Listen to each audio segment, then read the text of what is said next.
امریکہ میں گرمیوں کی تعطیلات کے بعد اب جبکہ بچے اسکولوں کو لوٹ رہے ہیں، بیماریوں کی روک تھام کے امریکی ادارے CDC نے کووڈ سے متعلق اپنی گائیڈ لائنز میں تبدیلی کرتے ہوئے انہیں سہل بنا دیا ہے۔ CDC کی نئی ہدایات کے مطابق ایسے افراد جنہوں نے ویکسین نہیں لی یا جو کسی کووڈ پازیٹیو فرد کے ساتھ رابطے میں آئے ہوں، وہ قرنطینہ کے بجائے 10 دن تک ماسک پہن کر دفتر یا اسکول آ سکتے ہیں۔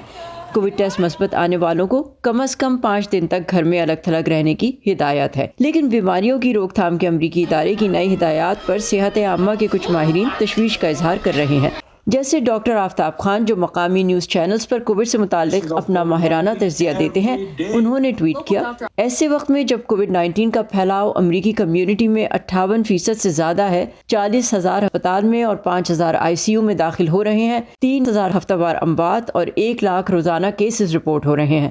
CDC کی نئی گائیڈ لائنز ریت میں سر چھپانے کے مترادف ہیں، جبکہ Ohio state university college of medicine میں دوسرے سال کی طالبہ بھاگیرتی گانیسین کے ٹویٹ میں اپنے والدین کے لیے پریشانی آیا تھی۔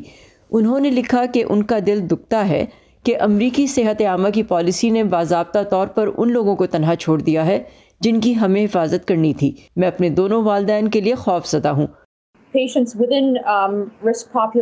ایسے مریض جنہیں خطرہ زیادہ ہے یا جن کا مدافعتی نظام کمزور ہے، میری بڑی تشویش یہ ہے کہ قرنطینہ ختم کرنے سے آپ خود ایسے بہت سے افراد کو مزید خطرے میں ڈال رہے ہیں۔ ہم جانتے ہیں کہ شروع میں ایسا لگتا تھا کہ ویکسینز کووڈ کا مسئلہ حل کر سکتی ہیں۔ بدقسمتی سے پولیو اور خسرے جیسی دیگر وبائی بیماریوں کے برعکس کووڈ میں ایسا نہیں ہے۔ وینڈربلٹ یونیورسٹی کے ساتھ وابستہ اور national metro corona virus task force کے chairman doctor Alex Jahangir CDC کی ہدایات کا دفاع کرتے ہوئے کہتے ہیں،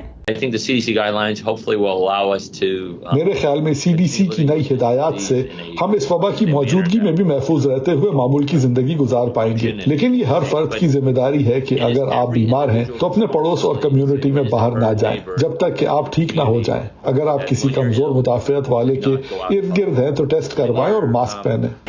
CDC کے مطابق ویکسینز اور پچھلے انفیکشنز کی وجہ سے آبادی میں قوت مدافعت پیدا ہو چکی ہے، اور پھر لوگوں کو شدید بیماری اور موت سے بچانے کے لیے بہت سے وسائل بھی اب دستیاب ہیں۔ اس کے ساتھ محکمے نے اداروں پر زور دیا ہے کہ وہ لچکدار پالیسی اپنائیں تاکہ کووڈ-19 ہونے کی صورت میں ملازمین کو تنخواہ کے ساتھ چھٹی لینے اور طلبہ کو تعلیمی اداروں سے غیر حاضر رہنے میں آسانی ہو۔ باقی دنیا کی طرح امریکہ میں بھی زیادہ تر کیسز کووڈ کی اومیکرون قسم کے سامنے آ رہے ہیں۔ برطانیہ نے ویکسین تیار کرنے والی کمپنی موڈرنا کی بنائی ہوئی ویکسین کے استعمال کی منظوری دی ہے، جو اومیکرون اور اصل وائرس کے خلاف لڑنے کی صلاحیت رکھتی ہے۔ توقع کی جا رہی ہے کہ امریکہ میں بھی اس ویکسین کی منظوری کے لیے جلد ہی خوراک اور ادویات کے امریکی ادارے FDA کو درخواست دی جائے گی۔ صبا شخان، voice of America, Fairfax, Virginia.